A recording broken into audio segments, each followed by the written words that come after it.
tuto Milan ti poradí ako. Peter, pilot dopravný, vítaj v našom kolektíve. Peter Nať. Ahoj. Dobré ráno. No a šéf palubného personálu, letuška, Milan, lietajúci reportér, tak toho poznáte. Dobré ráno, Adrián. Pozdravujem taktiež vzácneho pána Norberta, všetkých poslucháčov nášho rádia. A ako je to už u mňa dobrým zvykom, pozdravujem bratislavskú kaviareň vojnových štváčov, vegánskych komunistov, sojových chlapcov zo sociálnych sietí a zelených green dealových maoistov. Ďakujem za pozvanie. No moment. A kde sú títo, čo nosia tie leginky? Veď aj tých treba pozdraviť. Možno však to sú tí, ale však možno nepije sojovú kávu, ale lieta na kolobežke elektrickej v leginkách. Aj takí sú. To sú tak tých pozdravujem ja. Začneme, Peťom, že pilotom dopravným. My sme sa bavili pred vysielaním, že mnoho z nás chlapcov snívalo o tom, že budú piloti, takisto ako ja som sníval. Problémy so srdcom mi to stopli. A ja. Ale tuto Peter ako k tomu prišiel. Ja neviem, ako sa stať dopravným pilotom, keď vyštuduješ obuvníka. Obuvníkov tu máme ako ministrov školstva, ale dopravných pilotov. No, ja som v tejto Koza Airlines a prišiel COVID a sme to sledovali, čo sa deje, tak začali najprv videá z Číny, ľudia tam padali na ulici. Potom prišli videá z Talianska, chodili tam kamiony plné mŕtvol.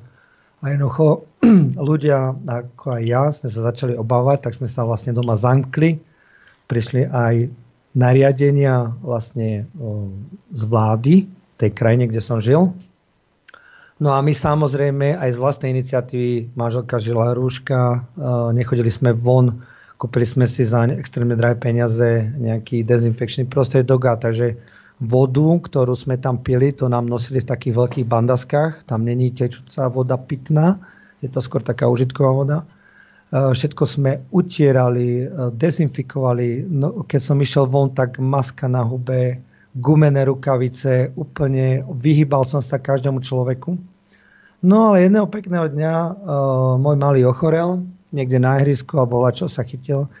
A na druhý deň moja žena, potom prišiel vlastne samozrejme aj ja. No a dostali sme ten COVID, tú hroznú smrteľnú nemoc.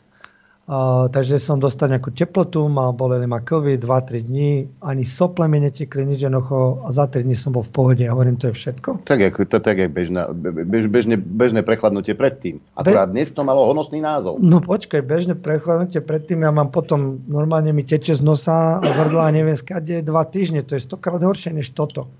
Ale oni si OK, sú ľudia, ktorí majú nejaké akože predispozície alebo slabšiu imunitu a jednoducho to nedávajú, takže OK.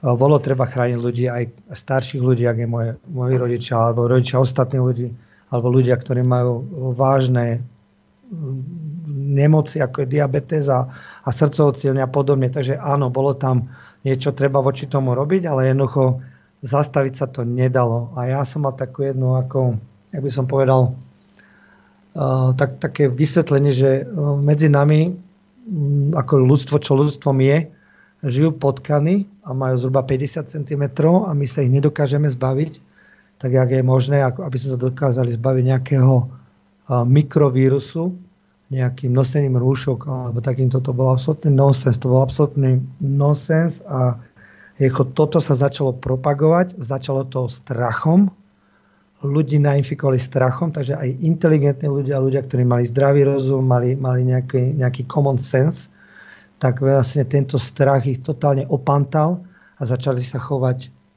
nie že nepričetne, ale úplne z cesty. Iracionálne by sa dalo povedať. Presne tak. Ja som komunikoval s Milanom v tej dobe. Na ktorom ostrove si to bol vtedy? To boli Maledivy, ostrov Gan. To myslíš? Áno. Tam myslíš ten príbeh, čo som ti hovoril? Aha, čo sme spolu komunikovali. Stala sa taká vec, že kolega mi klopal na dvere, bolo to 4:30 ráno miestneho času, local time, používam takú tú láteckú terminológiu. Detvanec, rodinný. A zobudil ma, a my sme mali také apartmány, kde teda akože to bol jeden veľký apartmán, ja som mal svoju izbu, svoju kúpeľňu, všetko a spoločná bola kuchyňa a obývačka. A on proste búcha. Ja som najprv myslel, že sa mi nejako to sníva, alebo neviem, nejaké tieto. nejaké vnemy a otvorím to, on tam stojí úplne ako keby videl ducha. Spotený, skrútený. Hovorím, pre Boha, čo ti je? Hovorí mi, vieš čo, ja viem, že ty s tým máš zdravotnícke vzdelanie, mne je hrozne blbo. A ja hovorím, no tak čo ťa bolí? Ja neviem. Hovorím, ukludni sa, nadýchni sa, to nejde. Hovorím, lahni si. Hovorím, normálne sa lahni, hovorím, ja ťa prehmatám, to, hovorím, niekde musí byť problém. Že niekde ako tieto veci takto v poriadku, tam nič nebolo. A potom z neho vyliezlo, vieš, ja som išiel sem, ja mám obličkový kameň. A ja hovorím, no takže sme doma, to si nevedel povedať skôr. Hovorím nič, ako ja ti teraz momentálne nepomôžem, musíme ísť do nemocnice. Nie, do nemocnice, prosím sem, nie, však vidíš, ako žijú a podobne. Hovorím, nie, ideme do nemocnice a je to rozkaz. Takže sme ho naložili, odviezla nás sanitka, ešte tá domáca bola taká perfektná, že všetko teda ako vybavila, letela tam s nami. Prišli sme do nemocnice, mne padla sánka. Ja som sa cítil ako v nejakom výskumáku, čistučke, krásne, najnovšia moderná technológia. Prišiel za mňou lekár, ošetrujúci, ktorý bol z Indie. Tak podali sme si ruky, porozprávali sme sa, takto sme sa bavili. A hovorím, pravdepodobne je tam podozrenie na nejaké podráždenie obličiek skrze nejaký ten kameň. A hovorím, a oni ho, dobre, v poriadku, to zobereme. Hovorím, čo má, kde má, ako má. Hovorím, chcete nejaké kartičky poistenia? Nie. Hovorím, tuto má COVID test, budete mu robiť COVID test? A on stal na mňa pozerať, hovorí, má nejaké teploty? Hovorím, no nemá. Má nejaké príznaky?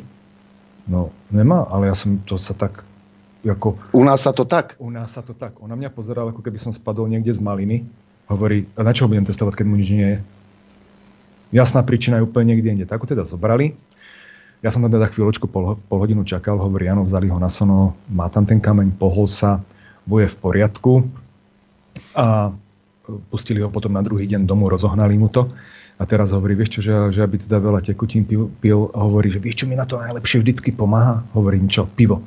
Hovorím, no tak to je tak tvrdá prohibícia alkoholu, že teda jednoducho nedám. Hovorím, idem zohnať do lekárne urologický čaj. Prišiel som do lekárne, tam takisto pozerá, smeje sa, good morning sir, taký ten typický indický akcent. Hovorím, si lekárnik? No som, jasné. Hovorím, urologický čaj. Pozerá, čo? Hovorím, no tak som to dal v latinčine. Nevie. Hovorím, dobre, v poriadku, na obličky niečo. Začal tam niečo vyťahovať. Vyťahol pivo, ne? Vieš čo, nie. Hovorím, tak toto asi nepôjde. Hovorím, nič. Tak som šiel za tú domácu, za tú majiteľku toho rodinného takého penziónu. Hovorím, Hamila, potrebujem 3 litre čerstvej kokosovej vody. A čo s tým ideš robiť? Hovorím, potrebujeme to dať tomu kolegovi, to je jediné, čo mu určite pomôže, pretože hľadám alternatívy.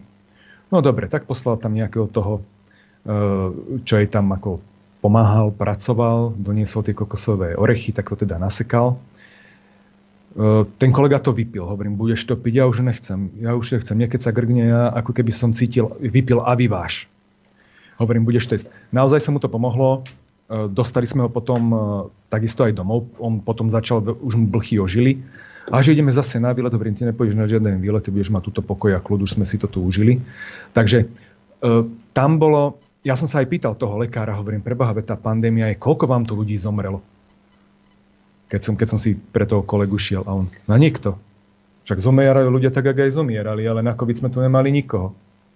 A to bol aj ten dôvod, prečo som začal s tými reportážami, pretože som sa pozeral na to, hovorím, ale to v tom svete vyzerá úplne inak. Hovorím, niečo. Už sa dokonca z nás smiali, že nám šíbe v tej Európe. No. Pôjdeme do prestávky, ale chcel by som sa opýtať páni, lebo toto ma veľmi zaujíma. My tu mali takú krásnu kampaň jednu. Mali sme byť slobodní. Očkovanie je sloboda. Tlačili vás vo firme do očkovania? No, ono to začalo... Toto je veľmi... Toto je nadlhšie, ale... Tak po prestávke. Tak po prestávke. Dobre, tak dáme si to po prestávke. Dobré ráno, priatelia, sme späť. Pozdravujem ťa, Norbert. Dobré ráno, to som. Lietame v oblakoch, máme tu členov palubného personálu, pilota dopravného, Peter a Miňo, šéf kabíny. Hej. Bavíme sa o leteckej doprave, ale budeme sa samozrejme baviť aj o veciach s tým súvisiacich, pretože v tom svete vidíte, ako to chodí. Milan hovoril v tom predchádzajúcom vstupe, že keď bol na Maledivách, že sa na nás pozerali jak na bláznov, že čo v tej Európe vyvádzame. Testovať, prečo? Má príznaky? A na čo? Však ako vy ste sa zbláznili všetci. A ja som v tom predchádzajúcom vstupe nakoniec položil otázku, že či vás tlačili firmy do očkovania a ako je to s tými pilotmi, ktorí sa zaštepiť dali. No dobre, tak idem na to. Takže vlastne po tom vystriezvení z toho tá krajina bola totálne uzavretá.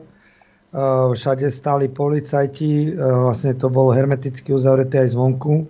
Ľudia, ktorí normálne v jeden deň to zavreli a jednoducho ľudia, ktorí leteli do tej krajiny, tak ich normálne na letisku otočili naspäť. A jednoducho už nemohli vstúpiť. To bolo zo dňa na deň. No nehovoriac, čo vyvádzali Austrálčania. No niečo, ak robili Austrálčania, to bol ďalší extrém, ale veď tieto sa opakovali ďalej. Problém bol taký, že napríklad môj malý, začali ho boleť zubky a ja som nemohol zohnať zubára.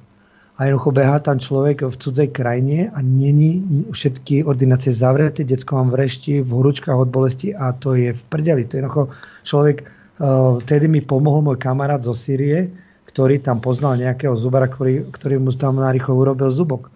Inak bez toho chlapca, bez toho kamaráta by som si jednoducho nemal šancu. Ste v cudzej krajine, nikto vám tam nepomôže, nemáte tam nikoho, jednoducho ste sám, akože sám za seba. Každý boxuje sám za seba. No jednoducho, predstav sa lietať, ale tá naša firma má aj veľké nákladné lietadlá, takže my sme určitá časť tej flotily stále lietala, lebo bolo treba repatriačné lety, potom sa začali rozvážať také zdravotnícke pomocky. No a potom sa to pomaličky uvoľňovalo, ale stále tá preprava pasažierov bola vlastne na nule, takže tie lietadlá, ktoré boli určené na prepravu osob, boli väčšinou na zemi. Ale tá flotila, ktorá lietala cargo, tie náklady, tak tých išli zodrať. No a jednoducho prišla turbovakcína, ktorú páni v Amerike rýchlo upiekli záhadným spôsobom. Zaujímavé bolo taký postreh, že vlastne keď bol ešte Trump pri moci, tak stále sa to varilo. A 3 dní potom, jak nastúpil Biden, tak hurá, už máme vakcínu. Takže to bolo tiež také dosť podozrivé. Ale to už nebudem o tom špekulovať. To si každý môže urobiť mienku sám. Najprv začali že teda vakcínu máme. My sme akože prednosti v tejto krajine dostali. A začali takým nejakým obežníkom, že kto má záujem, kto porozmýšľa, alebo kto vyslovene nechce tú vakcínu. Tak ja som napísal, že vyslovene nechcem. Tak v prvom rade tých 30% ľudí, ktorí tú vakcínu chceli a pomaly búchali na dvere, aby to dostali, tak si to dali do seba vpáliť. No a potom tá druhá skupina, ktorá sa ešte nerozhodla, na nich sa nikto nepýtal, jednoducho došlo im normálne plánik, akože týždenný roster, čo bude, a tam, alebo dva týždne dopredu nám chodí akože rozvrh práce a tam mali normálne natvrdo už napísané, že vakcinácia. Aj keď napísali teda, že iba budú rozmýšľať. Že si to ešte rozmýšľa. A ty čo povedal, že nechcú, tí dostali výpoveď, nie? Nie, to takto hneď nebolo. A ja sa ospravedlňujem, áno. Takže tí chlapi, alebo tí piloti nacupitali bez frflania, pretože človek má nejaký štandard, má tam rodinu, majú väčšinou ľudia hypotéky, platia si autička na leasing, majú nejaké rozbenuté veci a nikto si nemôže dovoliť o tú prácu prísť. Takže títo chlapci, ktorí sa ešte teda nechceli, ale teda nerozhodli, tak jednoducho poslušne skopli uši a nacopýtali tam a dali si to zase aplikovať, túto látku, ktorú ani nemôžem nazývať vakcína, pretože to je čistý jed, ale to už to zase nechávam na odborníkov, ako je pán Mikas a podobný, aby nám vysvetlili, že aké je to bezpečné. No potom ostala nejaká skupina, povedzme 20-30% ľudí, ktorí naozaj nechceli. No a začal teror, začal nátlak. Dali nám, v podstate celá krajina mala takú aplikáciu, sa volala Teraz. A bol to vlastne taký QR kód, ktorý mal rôzne farby. Takže keď ste mali zelenú, tak to bolo akože OK, že ste zdraví. Keď ste mali žltú, tak ste boli podozriví. A keď ste mali červenú, tak ste mali vlastne COVID a nemali ste nikde chodiť. A táto krajina je to vlastne kontrolovaná spoločnosť. Tam napríklad zaražajúce bolo, aj keď som tam prišiel, tak som býval pol roka v hoteli a od výťahu k mojej izbe bolo asi 11 kamier na strope. Takže tam jednoducho máte kameru úplne všade. A sú tam zamestnané armády sekuriťákov, ktorí sú úplne všade. V každej budove, na každom rohu, v každom parku je typeček z Indie alebo z nejakej inej banánovej republiky. A je to sekuriťák a oni vás kontrolujú. A takže, keď ste chceli ísť na pláž, tak tam sedia človek security a museli ste mu ukázať tento QR kód, inak vás nepustil. No a potom, jak začali vakcinovať, tak urobili... Čo sa my sťažujeme vôbec? No, takže keď už začali vakcinovať, tak ten zelený QR kód mal taký zlatý rámik. Lenže to si ľudia začali robiť vlastne takú, ako keby urobili si snapshot a ukazovali to tomu dotyčnému sekuriťakovi, takže sa to dalo akože oklamať. No, tak potom urobili tak, že ten zlatý rámik sa takto hýbe dokola ako had, taký ako hadík a bežal tam čas. Aj dátum, aj čas, takže keď vždycky došiel do nejakého zariadenia alebo hocičo, tak musel ukázať, že som zaočkovaný a jednoducho sa to hýbe, takže je to v poriadku. Našťastie som mal kamarátov, ktorí sa trošku vyznajú v týchto IT veciach a takýchto, tak urobili mi aplikáciu pre mňa, pre moju ženu, pre mojich priateľov, ktorí a vlastne takto sme ich okabátili, nechcem hrešiť, takže... Bol si upozornený. Bol som upozornený, takže sme to vlastne takto dokázali tam existovať, chodiť do potravy, ísť na pláž, ísť normálne aj bez tej vakcíny. Ale moja žena už teda cítila, že je zlé a že ja sa teda zlomiť nenechám.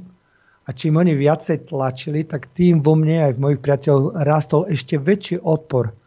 Môj kamarát Vlado, kapitán v tejto istej spoločnosti, ktorým to ťaháme už dosť dlho spolu, tento vnímal už doslovne biblicky. Že to je doslova Satan, ktorý jednoducho do nás chce za každú cenu niekto vpáliť a my sme sa v tomu zopreli a ľudia si už normálne lámali hlavu, že prečo sa takto bránime tomu.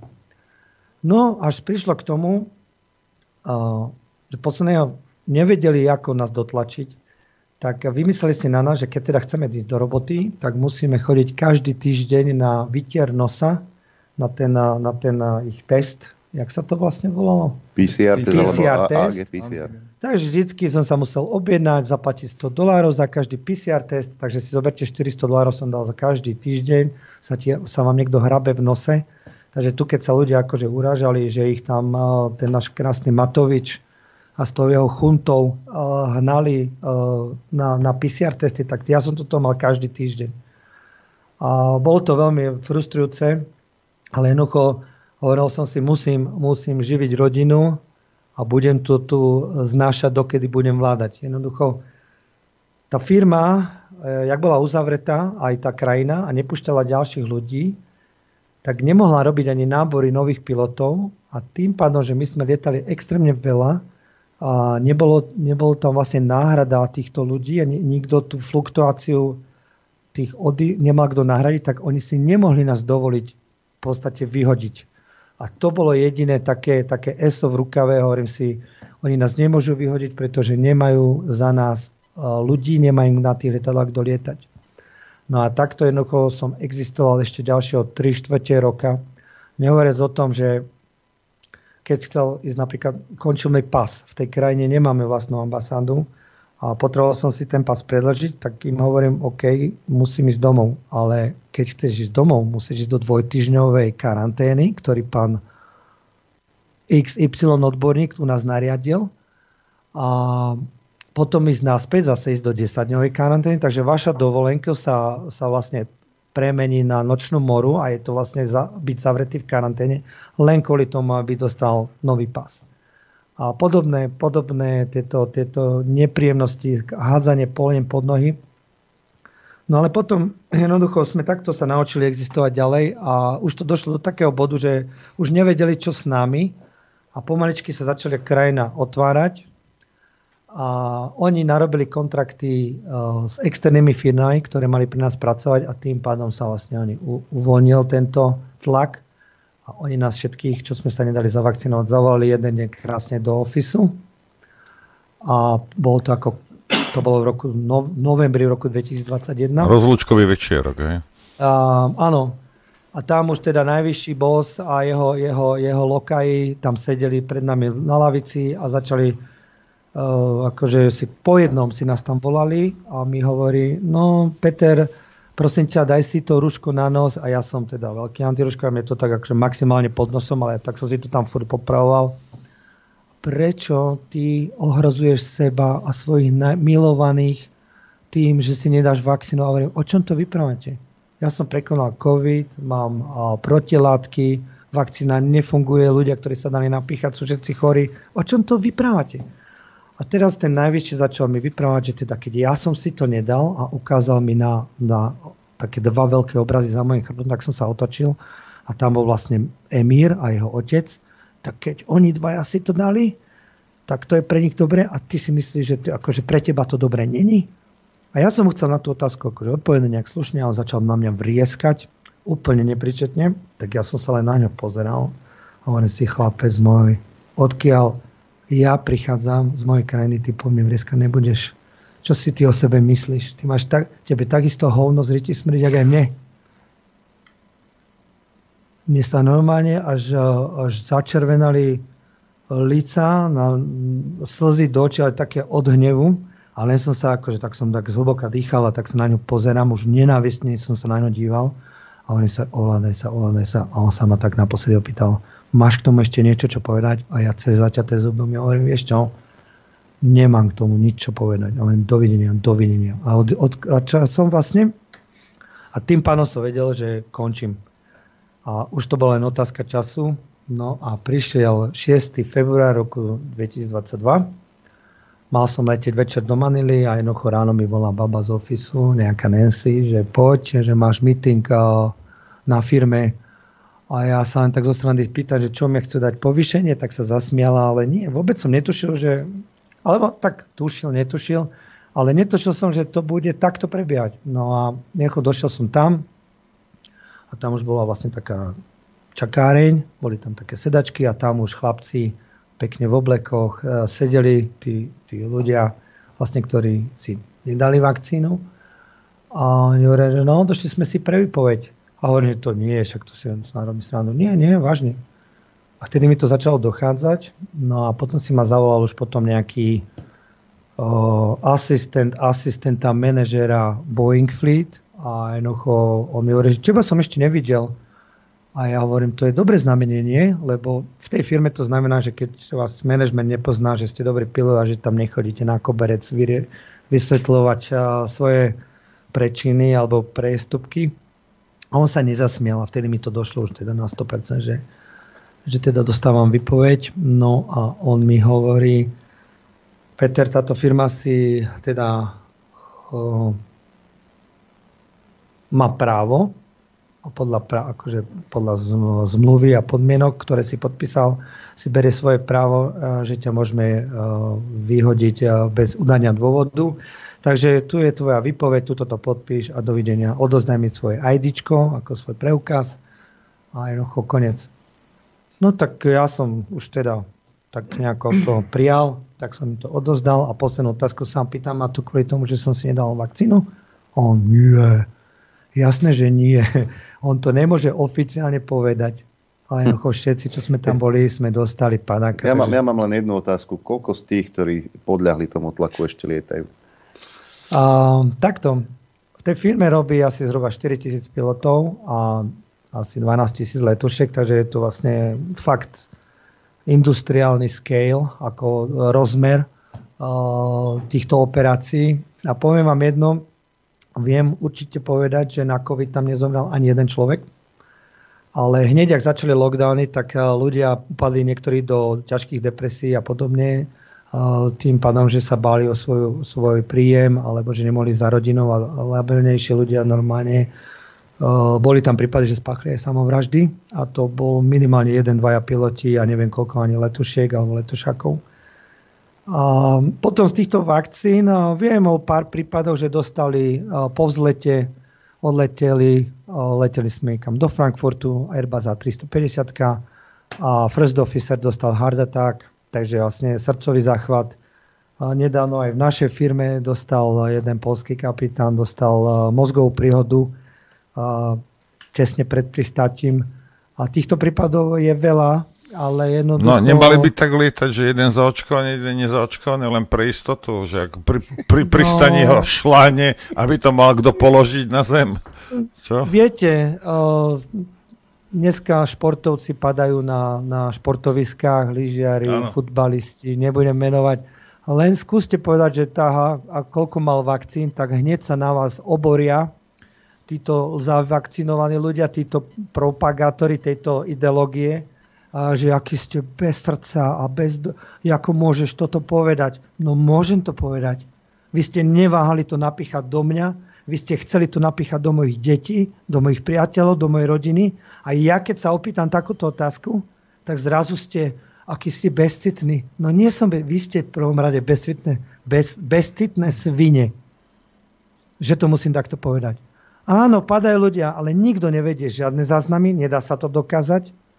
Pchajú títo ľudia hlavu do piesku.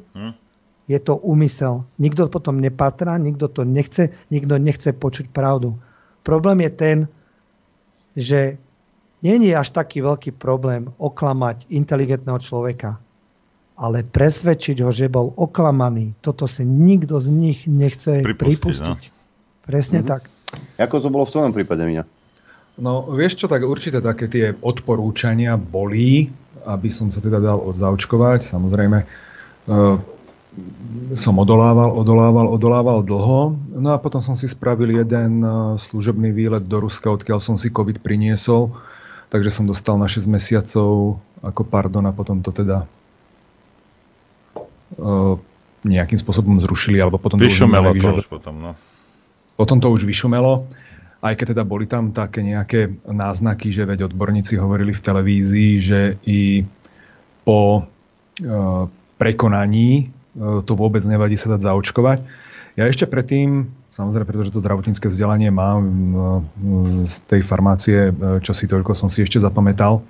Ale mám samozrejme tie kontakty, ktoré mám a tam mi dobrá kamarátka, s ktorou sme kedysi pracovali v jednej lekárni, pracuje vo výskumáku a tam mi povedala, že na kolenách ma prosí, len aby som si to svinstvo do seba nedal. Že ma na kolenách prosí. Že nemôže ma nejakým spôsobom ovplyvniť, ale že dáva mi naozaj dobrú radu, že nepovie mi čo, ako len ma na kolenách prosí, nech si to nedávam. A ja hovorím, tak Míša, ja som ani nebol rozhodnutý, že si to dám. A tam, čo bolo najviac také ironické, boli také tie tlaky. Dajte si tu včielku majú, áno, za včeličku jeme sa všetci, bude sloboda, bude podobne. A viete, vždy nás učili, čo sa týka v obchode, že dobrý tovar sa predáva sám a teraz a pôjdete a budete mať takú výhodu, ne takú výhodu. A aj v Biblii sa hovorí, že pochabí uverí všetkému. A mne tam blikala veľká nejaká taká intuitívne taká signálka, že pozor, toto nie je všetko s kostolným poriadkom. Tak nakoniec som to teda prekonal. Môžem povedať, že predtým ešte som bol na pobyte, to bolo, kde sme to boli v Riade, či v Žede, proste Saúdskej Arábii. Tak ja som sa zašiel do tej lekárne, ja keď prídem do nejakej krajiny, kde som nebol, tak si idem pozrieť aj tú lekárne, teda ako to tam majú. A pýtal... Profesionálna deformácia. Tak trošku to niečo ešte v tebe zostane. A zašiel som tam za lekárnikom a teda som sa pýtal, že ako teda oni ako majú ako to tam lieči. A tak najprv sa tak okúňal, no a potom sme sa v družnej debate porozprávali, že vysoké dávky vitamínu C Ivermectin a on odporúča ešte koloidnú meď. Takže s týmto majú oni tam najlepšie výsledky. Ako to tam, nebol som tam nejako tak dlho, aby som zisťoval, ako to tam prebieha, ale toto som sa normálne spýtal lekárnika v lekárni v Saudskej Arábii. Takže keď som teda ten COVID dostal, nasadil som si tú svoju kúru, no a hovorím, tak buď teda idem robiť na sebe pokus. Buď tu teda zdochnem na tom byte, alebo teda ožijem. Tak som si to pekne takto nachystal, ešte som si pár vecí doštudoval, zahájil som liečbu, obrovské vysoké dávky esteru C, tie som si dal. A simsalabum, ten prvý deň to bolo také ešte, že horúčky, kašel a takto. No ale na tretí deň som umýval okna, pretože potom tam už bola tá karanténa a jedno s druhým a ja už som sa doma hrozne nudil. Takže tak som mal vypiglovaný byt, že sa dalo z podlahy jesť. Takže takto z tej mojej strany. Takže bol ten tlak, ale bol taký psycho. Ty si chodeval dokonca na základe toho, že máš zdravotnícke vzdelanie, testovať do Českej televíze. Áno. Nebudeme menovať tú televíziu. No nebudeme. Ja som bol oslovený, keď to začalo, že či by som teda mohol byť, pretože človek nevedel, ako je tam niečo také, že ideme testovať zamestnancov a podobne. Bolo to na spravodajstve v jednej menovanej televízii. A ľudia tam teda chodili, testovali sa, nejako sme to pozerali, zapisovali, evidovali. A keďže to bolo na spravodajstve, tak som tam zažil pár takých veľmi zaujímavých chvíľ a teraz prišli tam určité osobnosti, nazval by som ich, že odborníci, ktorí na tej chodbičke, tam sa fajčilo, pili si tam kávu, bavili sa tu tak bez rúšok, bez nejakých tých respirátorov, chichy, veľká sranda. A nebol by som to ani s kolegom nejako, ani by som tomu nebol veril, kebyže to neuvidím na vlastné oči. Prišla tá asistentka a hovorí, tak páni, o 3 minúty ideme naživo. Veľká sranda, veľký rehot a zaznela tam jedna veta, tak dajme si tie kávové filtre na držky, nech národ vidí. A ja hovorím, aj po pandémii. A dosť. Takže toto bolo veľmi zaujímavá skúsenosť a veľká sranda, bavili sa tam žoviálne a s tými kávovými filtrami to úplne zabilo, pretože človek určite, keď robí na nejakom testovaní alebo niečom podobnom, tak musí dodržiavať nejaké tie určité hygienické štandardy a nejaké tie normy, normatívy, pretože naozaj to berieme ako nejaké infekčné prostredie. A toto, keď som videl, tak som si ten obrázok urobil svoj. No a ty si viac menej zobral tú robotu, pokiaľ sa bavili o tom, že ty si vlastne išiel na prieskum bojov. Áno. Ako ty to hovoríš, ja som tvoj špión, že kde teda čert nemôže, tam pošle lietajúceho reportéra. Mňa to teda hlavne zaujímalo kvôli tomu, že ako to celé prebieha a čo sa tam vlastne deje. A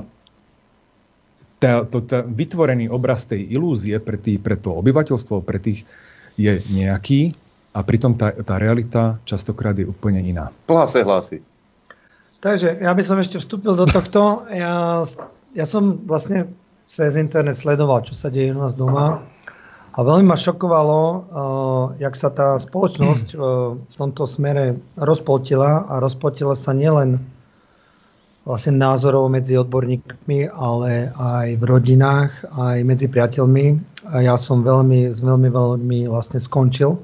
Absolútne, pretože boli totálne opantaní touto propagandou, ktorá vlastne bola šírená. A priatelia mi hovorí, že napríklad policajti naháňali decka po nejakom vršku, no. Aby sa tam nesankovali, lebo COVID a neviem čo, ľudia behali po lesoch s rúškami, ako to je totálny nonsens. A títo ľudia si to ešte zastávali a to boli ja som ich volal priateľmi. A vtedy som vlastne pochopil, že tí ľudia nemôžem nazývať priateľom človeka, čo hen tak rozmýšľa. Viete čo, chlapci, tuto máme istú časť obyvateľstva, ktoré sa tvári progresívne, ktorí si s veľkou radosťou vždy kopnú do Slováka, lebo Slovák je post, Sedliak, Slovák je lúza, neviem čo ešte, skrátka svoj národ nenávidia. No ale vy z toho svojho pohľadu a nadhľadu, ktorý ste získali vlastne tým, že lietate po svete, vidíte iné národy, iné názory a tak ďalej, tak k tomu sa vrátime po prestávke. Čo ty na to, Norbert? Môže byť. A už môžem povedať dobrý deň, že Norbert? Dobrý deň. Už mi 4 SMS-ky naskočili, som nemal stiahnuť to šaplu a zakašľal som. Aj mne tu naskočili. Maťko s Kupkom mi písali. No. Maťko s Kupkom mi písali. Vráťme sa do oblakov k leteckej doprave. Využíme tu možnosť, že tu máme dopravného pilota Petra a šéfa kabíny Milana. Ja som v predchádzajúcom vstupe hovoril na záver, teda, že máme tu určitú skupinu progresívneho obyvateľstva, ktorí neznášajú slovenský národ, ktorí ho označujú ako postsedliaci, lúza, nedemokratickí voliči, už aj také som počul. Vy lietate po svete. Videli ste to 1000-krát viac ako bežný občan Slovenskej republiky. Boli ste hádam všade, vrátane Izraela, Ruska, Spojených štátov amerických. Minule si bol v Rio Miňo. Sú Slováci taký hnusný národ, ako sa progresívci snažia presvedčiť ľudí? Vieš čo, ja keď som, o tom bola aj jedna z tých mojich reportáží, ktoré som ti posielal, keď ma niekto označí za sedliaka, ja som na to hrdý. A ja ti vysvetlím aj prečo. Ten môj uhol pohľadu na to. Tí sedliaci museli byť neskutočne chytrí ľudia, pretože ja by som povedal, ako keby taký manažer toho statku. Museli vedieť, kedy zasiať, rozplánovať si zásoby, čo odložiť na ďalší výsev, čo cez tú zimu. Museli sa dokázať postarať o choroby dobytka alebo aj o choroby vlastnej rodiny. Museli na tých dedinách nejakým spôsobom si dať hlavy dokopy, keď sa riešili rôzne problémy. A takéto dehonestujúce názory z môjho pohľadu sú len od ľudí, ktorí, ako povedal čínsky učenec Lipo, kde chýbajú dovednosti, skúsenosti, zručnosti a schopnosti, nastupuje ponižovanie, ohováranie, dehonestovanie, intrigy a všetky tieto negatívne veci. Niečo na tom bude. Samozrejme, že ja keď som sa odniekiaľ niekde, že som sa vyskytol a že som sa bavil, pretože obyčajne tí ľudia v tom zahraničí sú o mnoho viacej otvorenejší. Je to vlastne aj na základe tých reportáží, pretože ľudia sa ma pýtajú často, že odkiaľ môže mať toľko po svete známych.